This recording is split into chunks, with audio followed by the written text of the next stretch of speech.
Start करते हैं guideline chapter 50 की पार्ट सी की वीडियो को। सबसे पहले आते हैं हमारे पास correction of optical abnormalities with contact lenses. पहले भी हमने करेक्शन देखी है यहाँ पे, आपको याद होगा, लेकिन उसमें जो लेंसेज थे ना वो आइज से बाहर प्लेस थे। वो जिस तरह ग्लासेस होती हैं, या कॉन्टैक्ट लेंसेज वो होते हैं जो बिल्कुल कॉर्निया के सामने होते हैं, जो हम कहते हैं यार इस बंदे ने लेंस लगाया हुआ जो नज़र नहीं आता आमतौर पर। ठीक होगी बात। अच्छा, अब वैसे तो कॉन्टैक्ट लेंस भी इसी की तरह के होंगे कि यानी कि करेक्शन के लिए आपने कन्वेक्स कॉन्टैक्ट लेंस होगा या कनकेव कॉन्टैक्ट लेंस होगा, लेकिन इसकी कुछ चीज़ें डिफरेंट है हमारे पास, कुछ इसमें आपके पास यूनिक चीज़ें आ जाती हैं। पहली यूनिक चीज़ ये होती है कि कॉन्टैक्ट लेंस, पहले तो बात आपको पता होना चाहिए कि ये आपके पास टीयर फ्लूइड से लगी हुई है। कोई मतलब कोई ग्लू श्लू तो आपने लगाई नहीं है, बस ऐसे ही है कि टीयर फ्लूइड जो आपके ना कॉर्निया के सामने वो टीयर फ्लूइड आ जाता है और ये उसके साथ लग गई।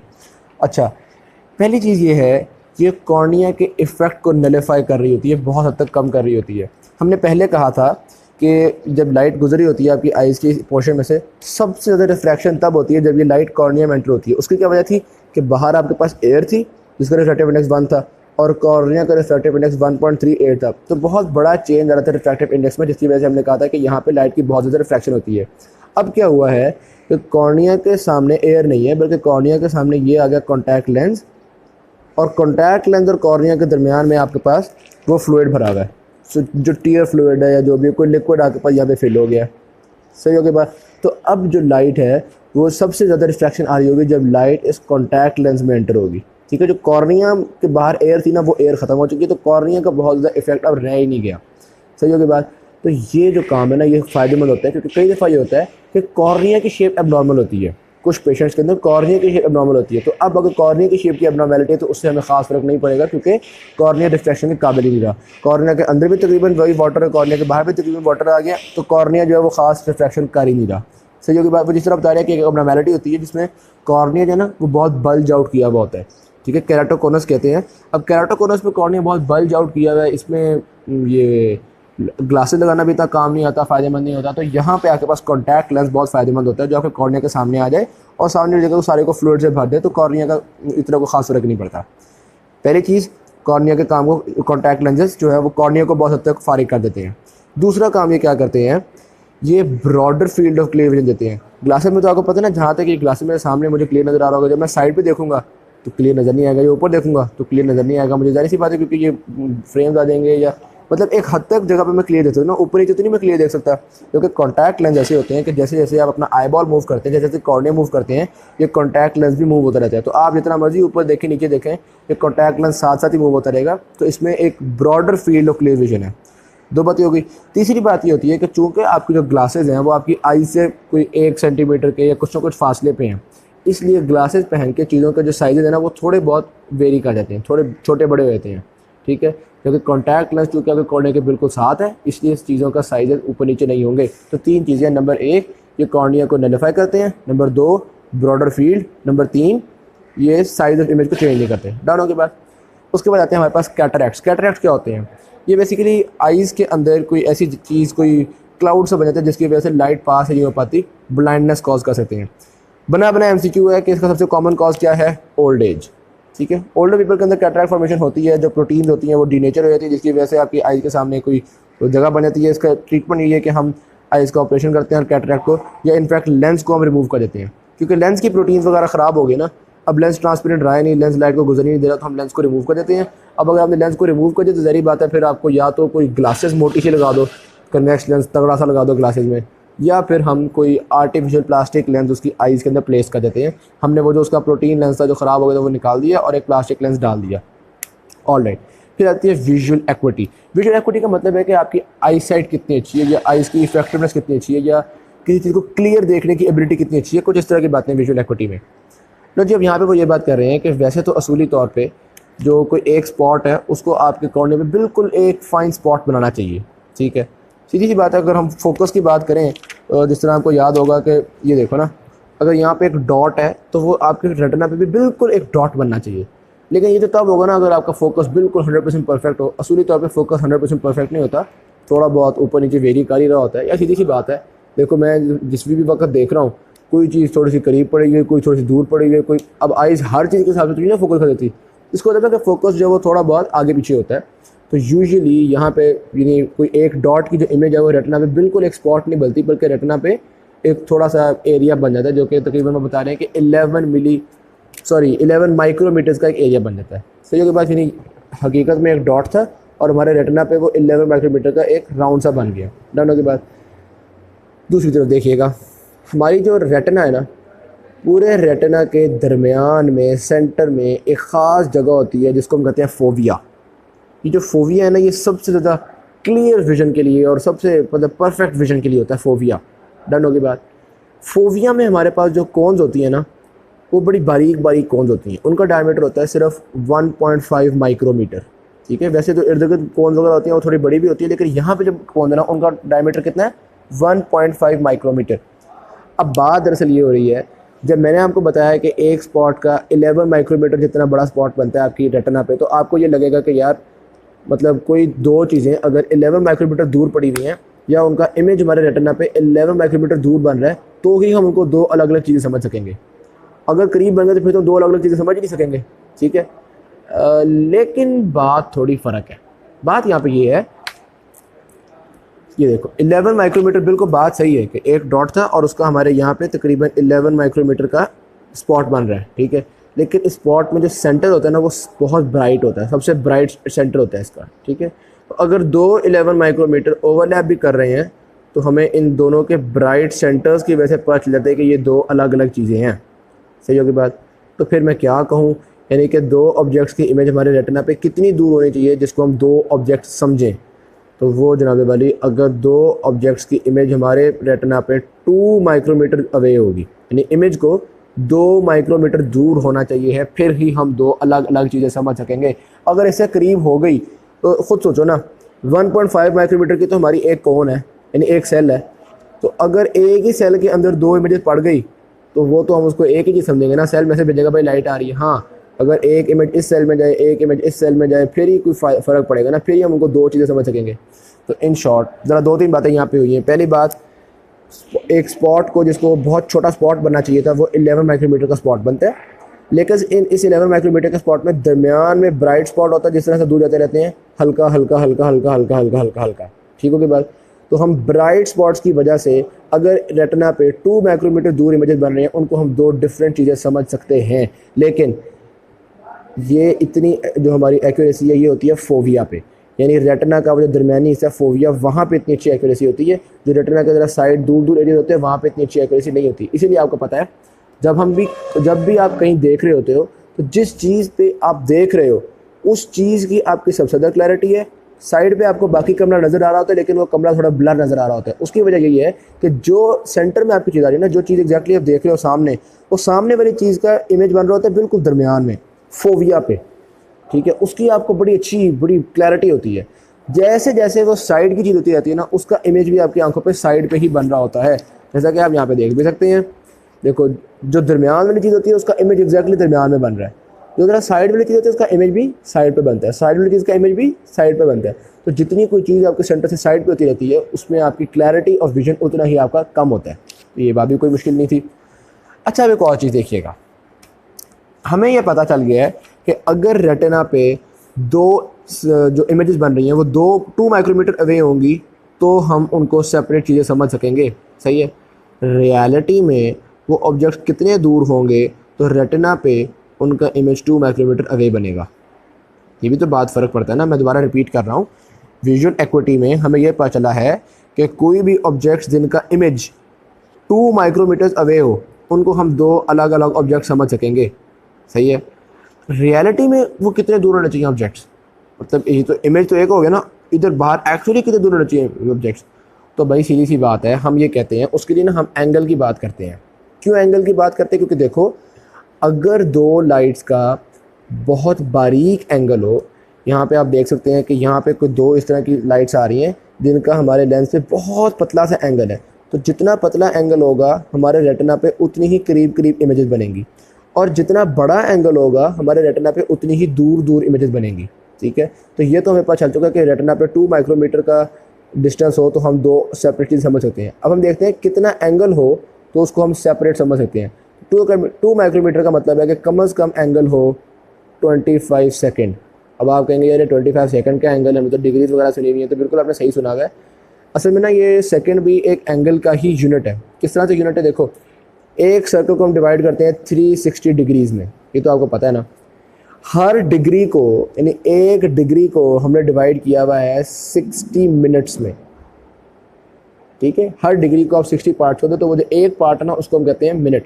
आप कह देते हैं 1/60th of a degree is equal to 1 minute. तो अगर आपसे कहें एंगल 1 मिनट है तो आपको पता चलेगा ये डिग्री का 60th पार्ट है। और फिर मिनट के भी हर मिनट के 60 पार्ट्स करेंगे तो वो बनेगा 1 सेकेंड एंगल। समझ आ गई ना बात की, यानी कि हर डिग्री को 60 मिनट्स में डिवाइड किया हुआ है और हर मिनट को 60 सेकंड में डिवाइड किया हुआ है। तो ये भी आपके पास एक एंगल का ही यूनिट है। सही होगी बात। तो अगर हमारी आइज़ पे दो लाइट्स का 25 सेकंड का एंगल बन रहा होगा तो वो रेटिना पे 2 माइक्रोमीटर अवे अपनी इमेज बनाएंगी और हमें वो दो सेपरेट चीज़ें नज़र आएंगी। सही होगी बात। तो ये फ़र्क नहीं पड़ता कि बाहर वो चीज़ें कितनी क्लोज हैं कितनी दूर हैं, बस ये फ़र्क पड़ता है कि रेटिना पे उनका एंगल 2 माइक्रोमीटर बनना चाहिए है। अब बात क्या है, देखो कोई भी दो ऑब्जेक्ट पड़े हुए ना, जैसे जैसे आप उसको अपने से करीब करते जा रहे हो उन ऑब्जेक्ट्स का हमारे रेटिना पे एंगल बड़ा होता जाता है। जैसे जैसे आप उसको दूर करते जा रहे हो उन ऑब्जेक्ट्स का रेटिना पे एंगल छोटा होता जाता है। इसी वजह से जो दूर चीज़ें होती हैं उनकी हमारी उतनी क्लैरिटी नहीं होती, जो हमारी आई से करीब होती हैं उनकी हमारी क्लैरिटी ज़्यादा होती है। मिसाल के तौर पर ये देखिएगा, यहाँ पे भी दो स्पॉट्स हैं और यहाँ पे भी दो स्पॉट्स हैं। इन दोनों स्पॉट्स का जो आपस में फासला है वो तकरीबन बराबर है। सही होगी बात। लेकिन अगर वो स्पॉट्स आपकी आँख के करीब पड़े हुए हैं तो वो एक बड़ा एंगल बनाएंगे और वो रेटिना पे दूर दूर इमेजेस बनाएंगे। हम इन दो स्पॉट्स को दो अलग अलग चीज़ें समझ सकेंगे। क्लैरिटी गुड हो गया। यही दो स्पॉट्स आँख से बहुत दूर पड़े हुए हैं। अब आप देख सकते हैं कि जो लाइट है वो बहुत ही छोटा एंगल बना रही है और इतना छोटा एंगल बना रही है कि जो छोटा एंगल का मतलब है रेटिना पे करीब करीब, रेटिना पे भी बहुत ही करीब करीब आ रही है। शायद ये 2 माइक्रोमीटर से भी करीब हो गई हो। अगर ये 2 माइक्रोमीटर से करीब हुई है तो फिर हम इनको दो सेपरेट चीज़ें नहीं देख सकेंगे, यानी कि हमारी क्लैरिटी जो है वो दूर कम हो गई हुई है। सही होगी बात। तो जो भी चीज़ आप देख रहे हो, जो भी दो पॉइंट्स को अगर आपने डिस्क्रिमिनेट करना है तो उनका कम से कम एंगल 25 सेकंड होना चाहिए। रेटिना पे उनकी इमेज कम से कम 2 माइक्रोमीटर दूर होनी चाहिए, फिर ही आप उसको देख सकोगे। और इतनी दूर होनी चाहिए बिल्कुल सेंटर में। अगर पेरीफ्री की बात करें तो पेरीफ्री में ये डिस्टेंस जो हमारे पास वो इंक्रीज़ कर जाता है। डन हो गई बात। अच्छा, पेरीफ्री में उन्होंने बताया हुआ कि 10 फोल्ड जो है वो आपकी ये कम हो जाती है जो विजुअल एक्विटी है। यहाँ तक हमें समझ आती है विजुअल एक्विटी होता क्या है। अब देखते हैं clinical method for स्टेटिंग visual equity. मैंने बताना भी किसी की विजुअल एक्विटी कम ज़्यादा है तो वो किस तरह से हम स्टेट करते हैं, किस तरह से बताते हैं, उसको देखिएगा। यार असल में बात ये है, आपने देखा होगा वो जो अल्फ़ाबेट्स होते हैं, बड़ा ए लिखा होता है, फिर BCD छोटा लिखा होता है, फिर इस तरह ई छोटा EW ओ से छोटा लिखा होता है, छोटे छोटे करते करते छोटे लिखे होते हैं। जब भी ऐसे चेक करवाने तो इसी तरह का एक चार्ट होता है ना, तो उस चार्ट में हम देखते ये हैं कि यार मिसाल के तौर पे 20 फीट की डिस्टेंस मैंने बंदे को बिठा दिया, 20 फीट की डिस्टेंस पे उसको ये ई नज़र आना चाहिए था, 20 फीट की डिस्टेंस पे नहीं नज़र आ रहा। वो कहता है जी मुझे ये नज़र आ रहा है। सही होगी बात। मैं कहता हूँ ये वाला तो इसको कोई 200 फीट की डिस्टेंस पे नज़र आना चाहिए था। तो 20 फीट के डिस्टेंस पे इसको वो नज़र आ रहा है जो 200 फीट के डिस्टेंस पे नज़र आना चाहिए था। तो इसकी विजुअल एक्विटी मैं कहूँगा 20/200 है। सही होगी बात। और अगर 20 फीट के डिस्टेंस पे उसको वो नज़र आ रहा है जो कि बाकी 20 फीट पर नज़र आना चाहिए था, तो इसका मतलब है इसकी आईसाइट बिल्कुल ठीक है, इसकी विजुअल एक्विटी अच्छी है। मैं कहूँगा भाई आपकी आईसाइट है 20/20, यानी 20 फीट के फासले पे आपका वो चीज़ नज़र आ जाती है जो कि 20 फीट पर नज़र आनी चाहिए। अगर आपको 20 फीट के फासले पे नहीं नज़र आ रही, आपको 20 फीट के फासले पे वो चीज़ें नज़र आनी जो कि 200 फीट के फासले पे नज़र आनी चाहिए, तो फिर आपकी आईसाइट है 20/200। अगर आपको 20 फीट के फासले पे एक बड़ी बड़ी चीज़ नज़र आ रही है, 20 फीट के फासले पे इतनी बड़ी चीज़ नज़र आ रही है जो कि असूली तौर पे 2000 फीट पर नज़र आनी चाहिए थी, तो मैं कहूँगा आपकी आईसाइट बहुत वीक है। आपकी आईसाइट है 20/2000। ठीक है। तो वैसे भी आपको पता होगा यूजुअली हम कहते हैं इसकी आईसाइट 6/6 है, 6/8 है, 6/36 है। तो बेसिकली यही होता है, एक रेशो होती है कि यार 6 के डिस्टेंस पे इसको वो चीज़ नज़र आ रही है जो कि 36 पे आनी चाहिए थी।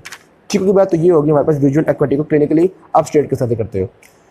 नेक्स्ट ये देखते हैं किसी भी चीज़ को डिस्टेंस कितना है, आपसे कितनी दूर है, आपकी आइज़ ये कैसे पता लगाती हैं। ठीक होगी बात। कोई ऑब्जेक्ट आपस में कितने दूर है वो तो चलो पता चल गया, किसी का कलर कैसे पता चलता है वो अगले चैप्टर में हम देखेंगे। लेकिन आइज़ को ये कैसे पता चलता है कि कोई भी चीज़ कितनी दूर है, आपको कैसे पता चलता है गाड़ी कितनी दूर है, कोई भी चीज़ कितनी दूर है। उसके 3 तरीके हैं। Number 1 size of image, number 2 moving parallax, number 3 stereopsis. Stereopsis size of image, जिन चीज़ों का साइज़ आपको पहले से पता है, मालूम है उनका, जिस तरह मिसाल के तौर पर हमें पता है यार बंदा जो है 5-6 फुट का होता है, तो कहते हैं वो कितना दूर है, कैसे पता चला यार देखो उस बिल्डिंग के सामने बंदे कितने छोटे छोटे लग रहे थे। ठीक है, आपको आइडिया होता है कि वो चीज़ बहुत दूर है। अब ये बंदों वाले एग्जांपल तो मैंने दिया ना कि आप खुद सोचते हो वरना यूजुअली आप सोच नहीं रहे होते, आपके ब्रेन खुद देख रहा होता है कि यार ये गाड़ी है, गाड़ी का ये होना चाहिए, छोटी नज़र आ रही है मतलब दूर होगी, बड़ी नज़र आ रही है मतलब करीब होगी। तो ये ब्रेन खुद ब खुद ये काम कर रहा होता है, आपको हर चीज़ देख के सोचना नहीं पड़ता ये बड़ी है कि छोटी है, ठीक है ना। तो पहले तो चीज़ आपको डिस्टेंस का पता चलता है with the size. Number 2, moving parallax. जो चीज़ आपकी आंखों के बहुत करीब है, आपकी आंख, अगर आप अपनी आंख को मूव करते हो ना तो वो चीज़ ज़्यादा मूव हो जाती है। क्या मतलब है, यार देखो मिसाल के तौर पे ये एक पेन है, इस पेन को अपनी आंख के बिल्कुल 2 इंच दूर रखिएगा। अब अपने मुंह को, अच्छा एक आंख बंद कर लो, एक आंख बंद कर लो और दूसरी आंख के 2 इंच सामने ये पेन रखो, और अब आप अपने मुंह को 3 इंच राइट साइड पे मूव कर लो। जब आप 3 इंच राइट साइड मूव करोगे ना तो ये पेन आपकी विजन से बहुत दूर चला जाएगा। सही है। वेरी सिमिलरली आप अपनी एक आंख बंद करो और कमरे में दूर एक खिड़की को या किसी और उससे भी दूर चीज़ को देखो, और अब आप 3 इंच आंख को मूव करो।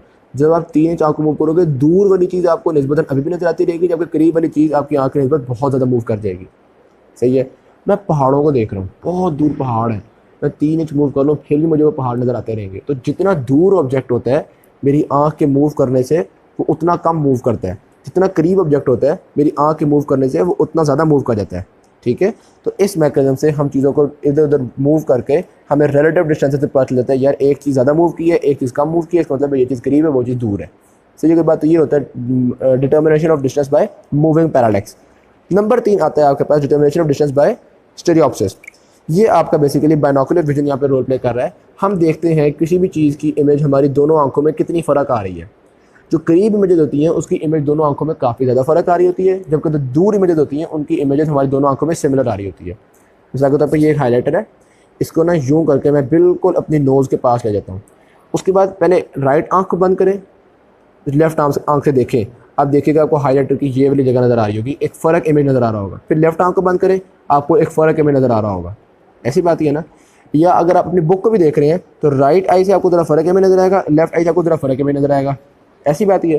तो अगर एक बहुत दूर चीज़ पड़ी हुई है, पहाड़ है, वो चाहे आप राइट से देखो चाहे लेफ्ट से देखो आपको बिल्कुल एक ही जैसे नज़र आएगा। ठीक है। तो यानी कि अगर राइट और लेफ्ट साइड में ज़्यादा फ़र्क आ रहा है तो इसका मतलब है चीज़ करीब है, राइट और लेफ्ट साइड में थोड़ा फ़र्क आ रहा है इसका मतलब है चीज़ बहुत दूर है। गुड होगी बात। यहाँ भी इसकी वजह क्या है, यहाँ एग्जाम्पल में देखिएगा, जो चीज़ करीब होती है ना वो फिर उतनी ही राइट और लेफ्ट में दूर जा रही होती है। देखो ये बॉल करीब है ना, तो राइट और लेफ्ट में इसका इमेज सेंटर से कितना दूर हो रहा है। जो चीज़ दूर थी उसका इमेज सेंटर के काफ़ी करीब आ गया है। सही होगी बात, दोनों आंखों में सेंटर के काफ़ी करीब आ गया है। और जो चीज़ बहुत ही दूर हो गई, जिस तरह पहाड़ हो गया, उसकी इमेज इस आंख के भी सेंटर में बन रही है, इस आंख के भी सेंटर में बन रही है। तो आपको कोई यारी हो कि बहुत ही दूर चीज़ है, जो कि अब जारी बात है आप एक आंख बंद करके नहीं देखते, ये सारा कुछ है जो आपका ब्रेन खुद से परसीव कर रहा होता है, खुद ब खुद वो देख रहा होता है। ओके होगी बात जी। लो जी, नेक्स्ट आता है हमारे पास फ्लूइड सिस्टम ऑफ द आई। हमारी आइज़ के अंदर फ्लूइड मौजूद होता है जिसको हम कहते हैं इंट्रा ऑक्यूलर फ्लूइड।